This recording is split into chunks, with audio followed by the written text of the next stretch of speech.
Good morning साथीहरू। आज चाहिँ हाम्रो घरमा कुल पूजा हुँदैछ र त्यसको लागि तयारीहरू चल्दैछ।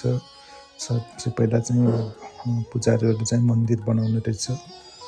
जङ्गलदेखि घाँसहरू के हुन्छ त्यो ल्याएर पूजा मन्दिर बनाइसकेपछि यहाँ चाहिँ देउता बजै सजाउँदो रहेछ र माला लगाइदिनु हुँदैछ हाम्रो पुजारी बाजेले। र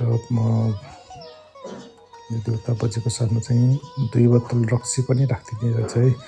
साथमा प्यालामा चाहिँ बत्ती बालेर जति पनि एउटा दुनामा चाहिँ सबै देवी देवताहरूलाई आफ्नो आफ्नो भाग राखिदिने रहेछ। अनि सुँगुर हाम्रो कुल पूजामा चाहिँ मेन भनेको सुँगुर अनि कुखुरा पूजा गर्छ है। अनि कुखुराको चाहिँ रगत सबैलाई चाहिँ पुर्याइदिनु पर्ने रहेछ।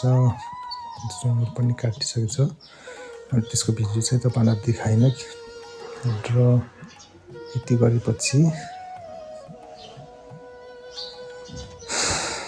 पुजारीले चाहिँ आफ्नो मन्दिरलाई चाहिँ क्लोज गर्ने काम गर्दै हुनुहुन्छ। सकिन साथ चाहिँ सबै चिज चाहिँ क्लोज गरेर साफसफाइ गर्ने रहेछ। र म पनि यतातिर सुँगुर बनाउनेतिर लागेँ है। अनि 2 जना पुजारीहरू चाहिँ मन्दिर एरिया पुरा सफा गरेर बाँकी अङ्कलहरूले चाहिँ मजाले कुखुरा बनाउँदै हुनुहुन्छ। कुल पूजा भनेको गाउँघरमा